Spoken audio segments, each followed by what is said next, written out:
প্ৰকৃতিৰ হাল চলাই চতে মাতিছে বহাগক। বহাগ মানে ঢোলৰ গুমগুমনি, পেপাৰ মাত।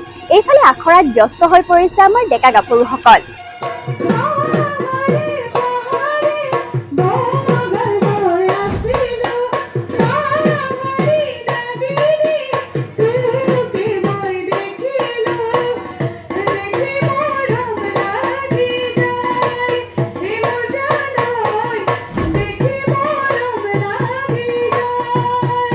ইফালে নিজৰ বাবে এসাঁজ কাপোৰ কিনিবলৈ আৰু আত্মীয়স্বজনক বিহুৱান দিবলৈ বজাৰত ভিৰ কৰিছে গ্ৰাহকসকলে। কেৱল সেয়াই নহয়, এতিয়া বজাৰত উভৈনদী হৈ পৰিছে দৈ, পিঠা, লাড়ু, চিৰা আদি সকলো।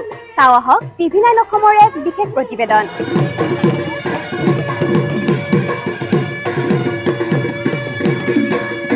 পদূলিমুখত হেঁপাহৰ ৰঙালী বিহু। বিহু বুলি ক'লেই উলাহে নধৰা হয় প্ৰতিজন অসমীয়াৰ মন। বিহু অসমীয়াৰ চিনাকি, অসমীয়া জাতিৰ আয়ুস ৰেখা। জাতি, বৰ্ণ, ভাষা নিৰ্বিশেষে সকলোৱে বিহু উদযাপন কৰিব পৰা বাবেই বিহুক লোক সংস্কৃতিৰ দাপোন তথা অসমীয়া সংস্কৃতিৰ শ্ৰেষ্ঠতম সম্পদ বুলি অভিহিত কৰে। ৰাজ্যজুৰি বিহুৰ প্ৰস্তুতিত সকলো ব্যস্ত।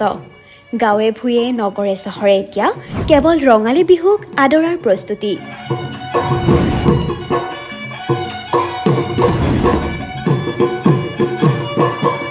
সমান্তৰালকৈ মহানগৰীৰ বজাৰত এতিয়া ভৰি পৰিছে বিহুৰ প্ৰয়োজনীয় বিভিন্ন সামগ্ৰীৰে। নাচনীক সজাব পৰাকৈ কেৰুমণি, গামখাৰুৰ পৰা পিঠাপনালৈকে বজাৰত ব্যাপক প্ৰয়োভৰ।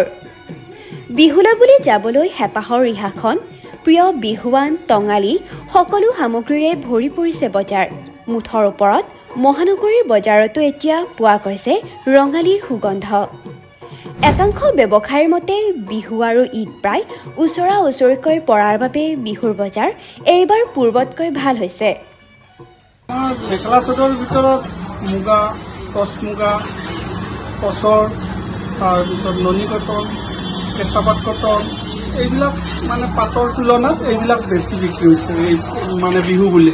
1,000ৰ পৰা আপ টু এতিয়া বিহু বুলি যিবিলাক আহিছে কালেকশ্যন মানে 12,000লৈ এভেইলেবল পাই যায়। হেঁপাহৰ বিহুটো থলুৱা সামগ্ৰীৰে পালন কৰক বুলি বজাৰত উপলব্ধ হৈছে বহু সামগ্ৰী। জাপিৰ পৰা আৰম্ভ কৰি হাতে বোৱা গামোচালৈকে।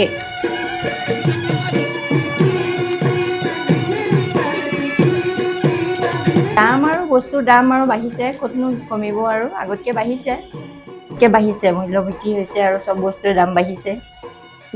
জুই আৰু একে বজাৰত যাবই নোৱাৰি আৰু মানে মই বেলেগত নাযাওঁ, সেইকাৰণে বহুত ভিৰ হয় যে গণেশগুৰিতে যিখিনি পাৰোঁ দৰকাৰী সামগ্ৰী সেইখিনি আনো আৰু। বিহুৰ বজাৰত বৃদ্ধি পাইছে গ্ৰাহকৰ ভিৰ। বিহুৰ সময়ত আত্মীয় স্বজন, শুভাকাংক্ষী, বন্ধু বান্ধৱক এখন বিহুৱান আৰু এসাঁজ নতুন কাপোৰ দিয়াৰ মানসেৰে বহু অসমীয়াই ভিৰ কৰিছে বজাৰত। বিশেষকৈ গুৱাহাটীৰ ফাঁচী বজাৰ, গণেশগুৰিত দেখা গৈছে গ্ৰাহকৰ ব্যাপক ভিৰ। হেঁপাহৰ বিহুটি নপতাকৈ জানো থাকিব পাৰি? কিয়নো বিহু থাকিলেহে থাকিব অসমীয়াৰ পৰিচয়। News desk report, TV9 Assam.